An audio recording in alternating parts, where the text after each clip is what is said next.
जय श्री श्याम भक्तों, मकर संक्रांति पर ठाकुर जी को भगवान की पत्तल, भगवान को भोग यानी कि भगवान की पत्तल कैसे निकालें, एकदम सिंपल तरीके से बताऊंगी आपको। वैसे तो देखिए बहुत सारे तरीके से बताई जाती है, जो जय की, विजय की, गोपाष्टमी की, आंवला नवमी की, ये सारी चलती रहती है। ठीक है, आखा तीज की, जितने भी त्योहार आते हैं ना हर महीने, उनकी सबकी चलती रहती है। ये वैसे भी घाट की बहुत सारी है, लेकिन आपको मैं एकदम सिंपल तरीका बताऊंगी जिससे आपको भगवान की पत्तल अति उत्तम तरीके से मिलेगी। यानी कि आपको बाहर से कहीं जाना नहीं है, कुछ अलग से आपको 14 जगह करना नहीं है, और सिंपल तरीके से आपको बताऊंगी जो आपको पुण्य मिलेगा।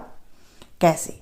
देखिए, मकर संक्रांति से जब आप भगवान की पत्तल ले, ठाकुर जी का भोग लगाएं, घर में ही करें, आपको बाहर जाने की कोई ज़रूरत नहीं पड़ेगी। आप अपनी बहू बेटियों को भी करा सकते हैं, इस तरह आप खुद भी कर सकते हैं। कोई बाहर जाके आप कहेंगे कि हम कोई पियर जाएं या फिर कहीं बाहर तीर्थ पे जाएं तो कैसे करें, कुछ भी नहीं छूटेगा। जो चीज़ मैं बताती हूँ वो घरेलू, घर में ही बताती हूँ।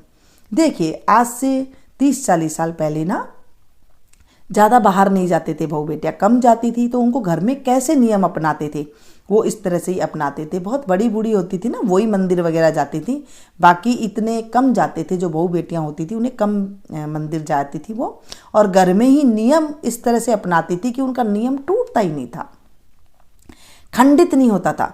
आप पियर जाएं तो भी आपका पियर ये भोग वाला नियम कभी भी खंडित नहीं होगा। कैसे? जैसे आप आज मकर संक्रांति के दिन जब आप बनाएं कुछ भी भोजन, जैसे मैंने बोला कि दाल चूरमा बनाया आपने, तो आप दाल चूरमा का प्रसाद लगा दें और उस प्रसाद को आप किसी को भी दे दें। पहली बार जब आप कर रहे हैं तो आप मंदिर में दान दे दें। उसके बाद जब आप दूसरे दिन कभी हलवा बना लिया तो उसका लगा दिया। घर में जो चीज़ बन रही है, जैसे आपने कोई भी चीज़ घर में बनाई है, मीठी बनाई है, कुछ भी चीज़ नहीं बनाई है, तो आप एक रोटी लें, उसे थोड़ा सा चूरमा की तरह हाथ से बेलन से बेल करके उसमें थोड़ी चीनी मिला दे या फिर कोई गुड़ मिला दे और उसका चूरमा जैसे बना ले, थोड़ा सा घी डाल के, और उसे भगवान को भोग लगा दे। फिर दिन में आप किसी को मर्जी दे सकते हैं। कोई मांगने वाला आया है कोई, या फिर कोई, देखो आत्मा परमात्मा, आपने उसका पेट भरा है, आपने तो भगवान को लगा दिया भोग, अब उसे आप किसी को भी मर्जी दे दे। या कहीं आप जा रहे हैं, कहीं आपको कोई मांगने वाला दिखाई दे रहा है तो उसको दे दीजिए। मतलब आपको ये किसी को देना है। 365 दिन, 1 साल तक आप ये नियम निभा सकते हैं और कोई भी नियम जो है आपका खंडित नहीं होगा।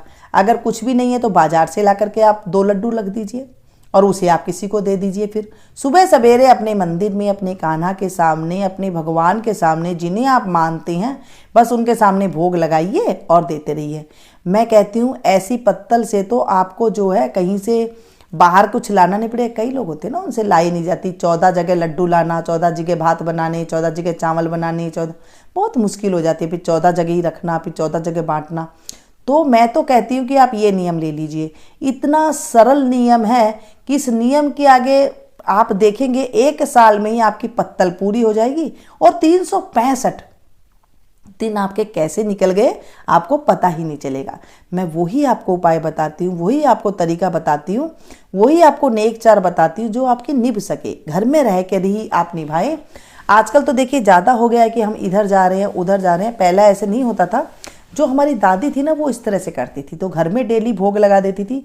फिर कोई मांगने वाला आया या उसे दे दिया, या कोई घर में मैड आ गई है उसे दे दिया, या फिर घर से बाहर कहीं जा रहे हैं उसे दे दिया, या फिर कोई ब्राह्मण के घर भेज दिया, या मतलब किसी को भी आप दे दें, वो जो आपको मतलब लगे कि ये ले लेगा उसे आप दे दें, तो आपकी जो है ये पत्तल हो जाएगी। आपको भगवान को भोग लगाने का अच्छे से अच्छा करना है।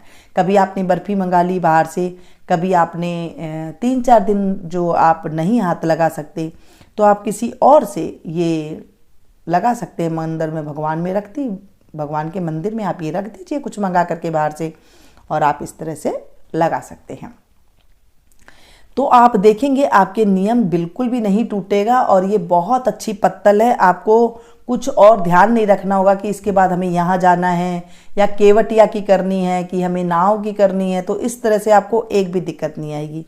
एकदम सिंपल तरीके से मैंने आपको बताया है। ये पत्तल आपको कैसी लगी ज़रूर कमेंट करके बताना, क्योंकि मेरी चाहत रहती है कि मैं आपको एकदम सिंपल से सिंपल तरीका बताऊं जिससे आपका दान भी हो जाए और आपको कोई दिक्कत भी ना आए। आजकल की दिक्कत ये है कि अगर पहले तो हम ले करके आएँ, कई बार सामर्थ्य नहीं होती तो ऐसे सोचते हैं कि हमारी सामर्थ्य नहीं है तो हम करें कैसे। आप ये 14 पत्तल कर लीजिए, 14 पत्तल करने की भी ज़रूरत नहीं पड़ेगी आपको, इतनी पतले हो जाएगी आपकी और आपके जीवन में सुख के जो है सागर आने लग जाते हैं। ऐसे हमारे बड़े बुजुर्ग बता के गए हैं। तो आज की मैंने जो बात बताई है कि आपको ठाकुर जी के जो भगवान की पत्तल मैंने बताई एकदम सिंपल तरीके से, ये आपको कैसी लगी ज़रूर कमेंट करके बताइएगा।